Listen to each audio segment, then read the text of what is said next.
in order for a seed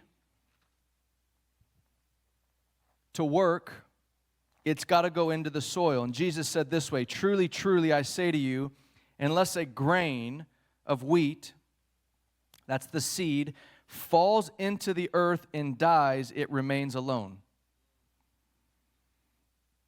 He's revealing design.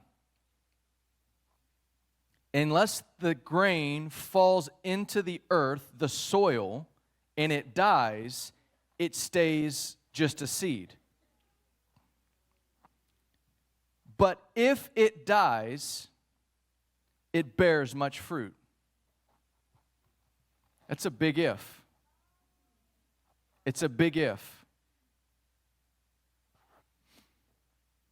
Your seed of righteousness belongs in the soil. And I believe that the soil represents our co-crucifixion and co-burial with Christ. This is that place where we die. Many of you feel like you've been in a season where you've been buried, where you've been hidden, where you've been covered up by God, and you're going, "God, what gives? I feel like I'm in the ground." And it's because you don't understand the design. You feel like God's buried you, but He actually just planted you. Oh, y'all didn't receive that, or you didn't hear it, one or the other. He didn't bury you. See, burial is final. When you bury something, it's dead, not to come up again. When something dies that's not going to live again, you bury it. Are y'all hearing me? If something dies and it's not going to live again, you bury it. But that which will live again, which will come up something new, you plant. They're in the same place. It feels the same way. It's dark, it's nasty, you can't see anything, and the transformation process is not pleasant. There's decay. There's a decay of the old so that the new can come forth. That's the amazing thing about a seed. I want you to understand this. A little tiny seed has within it the DNA to actually become something that it's not.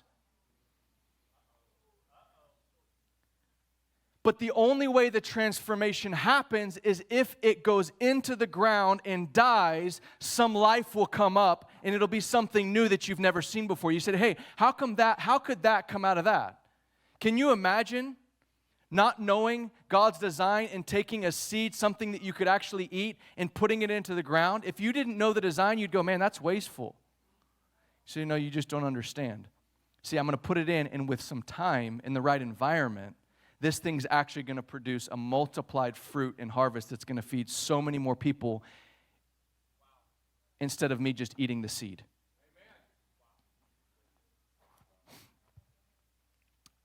I want to say this in line with the death. I believe that community is also the soil that our seed is meant to grow up in. And community is messy. Amen. It's painful, it's dirty, but your seed is not meant to be, this is not some like, well, let me go get my own garden all by myself and just plant myself. God doesn't do that. He puts you with His family because there is a life-giving nutrients that flow from one another, through one another. See, the roots of the moms and dads that have gone before us, they speak to us as seeds and go, that looks like life. Are y'all seeing this? Those of you who've freshly planted, you're like, that looks like, and they're shouting from the skies, from beholding the heavens. They're going, "It's good up here. Just give it some time. Oh, just wait. You're going to bear much fruit. Just be patient with the process."